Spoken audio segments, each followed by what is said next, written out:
خان صاحب آپ نے سنا, ہمارے ناظرین نے بھی سنا, ہم پڑھتے آئے ہیں کہ سیاست میں سب جائز ہے, سیاست میں کچھ ناممکن نہیں ہے, لیکن خان صاحب اس کے باوجود ہر معاشرے کی, ہر قوم کی اخلاقی قدریں بھی تو کچھ ہوتی ہیں. دونوں سیاسی جماعتوں کے سربراہان کی آپ نے سٹیٹمنٹ سنی, ایک کہتے ہیں کہ جو اسلام کا جنازہ نکالنے کے لیے ہے اس کے بعد اور کوئی ایکسٹریم نہیں رہ جاتی, دوسرے فرماتے ہیں کہ ان کو مولانا کہنا گناہ ہے, اس کے بعد ساری باتیں سیکنڈری ہو جاتی ہیں, کرپشن کی باقی سارے معاملات. اب جب دونوں کو اقتدار, مطلوبہ اقتدار جو ان کی خواہشات کے مطابق تھا, جس اقتدار کی مسرت پر فائز ہونا چاہتے تھے, وہ نہیں ملا, تو دونوں اکٹھے ہو کر ملک بھر کے اندر احتجاجی مہم شروع کرنے جا رہے ہیں. اس کو ہم تضاد کہیں, عوام کے ساتھ, عوام کو آنکھوں میں دھول جھونکنے کے مترادف کہیں, آخر عوام کو کیوں گمراہ کیا جاتا ہے؟ بٹ صاحب اس جو کل واقعہ ہوا ہے کہ مولانا فضل الرحمان صاحب کی ملاقات ہوئی ہے جو پی ٹی آئی کا وفد ہے, جی, یہ 1.5 کے 2010 سے لے کر 2024 کی جو سیاسی تاریخ ہے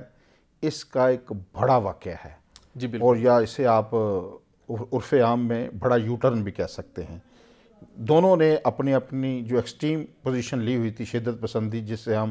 اکثر منع کرتے رہتے ہیں کہ اس حد تک نہ جائیں کہ کل کسی کے ساتھ ہم ملاقات نہ کر سکیں. جی. اور دونوں جماعتوں نے اس اپنے بیانیے سے اس فکری جو نظریاتی طور پر بات تھی, یہ صرف سیاسی اختلاف بٹی صاحب نہیں تھا, جی بالکل, ایک نظریاتی اور فکری اختلاف تھا. مولانا کا اور یہ کہنا مذہبی بھی تھا, اختلاف تھا خان صاحب, مولانا کا یہ کہنا مذہبی, تھا کہ اخلاقی. یہ جو عمران خان ہیں یہ یہودی ایجنٹ ہیں, وہ اس کو دلیل کے ساتھ اور بڑی شد و مت کے ساتھ کو ثابت کر. دوسری جانب جو عمران خان ہیں بانی پی ٹی آئی, ان کا ایک بڑا واضح نقطہ نظر تھا کہ یہ جو مولانا فضل الرحمان صاحب کے بارے میں جو الفاظ انہوں نے ادا کیے ہیں, میں قاصر ہوں کہ وہ الفاظ دہرا سکوں. کوئی بھی تضحیق امیز کوئی ایسا لفظ نہیں ہے جو انہوں نے مولانا فضل الرحمان جیسی شخصیت کے بارے میں نہ بولا ہو. لیکن اب ان کو گو کے بیٹھ گئے, اکٹھے ہو گئے ہیں, تو میں یہ سمجھتا ہوں جی, کہ مولانا فضل الرحمان صاحب نے اس کے ساتھ ساتھ ایک اور بات بھی کی ہے نا, کہ یہ جو تحریک عدم اعتماد آئی تھی وہ اس کے پیچھے جنرل باجوہ کو انہوں نے نام لیا ہے, کل انہوں نے جنرل فیض کا نام لیا تھا, لیکن آج ہی جب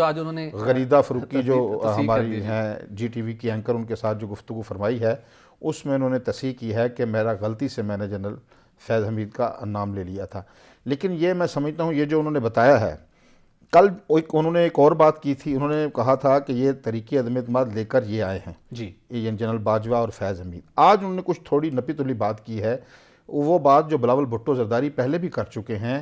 کہ ہمیں کہا گیا تھا کہ آپ تحریک عدم اعتماد واپس لے لیں, جی, ٹھیک ہے, یہ ہمیں دباؤ ڈالا گیا لیکن ہم نہیں مانے. اس وقت آپ کو پتہ ہے میڈیا میں بھی یہ خبریں آئی تھیں جی, کہ اسٹیبلشمنٹ کے کچھ لوگوں کے ساتھ پی ڈی ایم کے لوگوں کی ملاقات ہوئی ہے,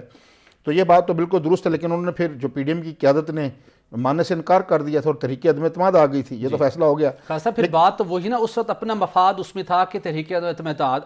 اعتماد آئے. اس وقت کہتے, اگر ہم اس کنٹیکسٹ کو دیکھیں تو جو بھی آپ سے کہہ رہا تھا, آپ کو اس وقت سٹینڈ لینا چاہیے تھا کہ یہ آپ کی آئینی ذمہ داری نہیں ہے, ہمارا پولیٹیکل وزڈم یہ کہتے ہیں, ہم اس کے اوپر بات کریں گے. اس وقت تو آپ نے سٹینڈ نہیں لیا, چونکہ آپ نے پی ڈی ایم حکومت کا حصہ بن کے وزارتیں لیں, اہم ترین وزارتیں لیں. ڈیر اسماعیل خان کے اپنے جو آپ کے لوگ تھے ان کو آپ نے کون سے وفاقی ادارے میں آپ نے ڈیپوٹیشن پر نہیں لگایا, ان کے ساتھ جو کچھ خیبر پختونخوا اور اس کے ساتھ مرکز میں آپ نے کیا, وہ اس کے پر آگے چل کے بات کریں گے. جی ٹی وی نیوز پر جو ایک خصوصی انٹرویو نشر ہوا مولانا فضل الرحمان صاحب کا, ان کا شارٹ ہم اپنے ناظرین کو سنواتے ہیں, پھر اس کے اوپر مزید بات کریں گے. اس حد تک تو بات صحیح ہے کہ جنرل فیض کا جب میں نے نام لیا ہے تو وہ جیسے غلطی سے زبان پہ آ گیا, حالانکہ وہ نہیں تھے. میں جنرل فیض کو, جنرل باجوہ کو, اس کے پورے رجیم کو 2018 کے انتخابات کے دھاندلی کا ذمہ دار سمجھتا ہوں. جی ناظر خان صاحب, آپ نے بھی شارٹ سنا, انہوں نے اس بات کی پوری وضاحت کر دی. ایک ان کا بڑا انٹرویو تھا جس کے تمام دیگر چینلز نے اس خبر کو ہیڈ لائن کے طور کے اوپر لیا, بریکنگ نیوز کے طور کے اوپر نشر ہوا, اور عالمی میڈیا نے بھی اس خبر کو پک کیا جی ٹی وی نیوز کی سکرین سے کہ کس طریقے سے جو IFA کے سربراہ نے اپنے بیان کی وضاحت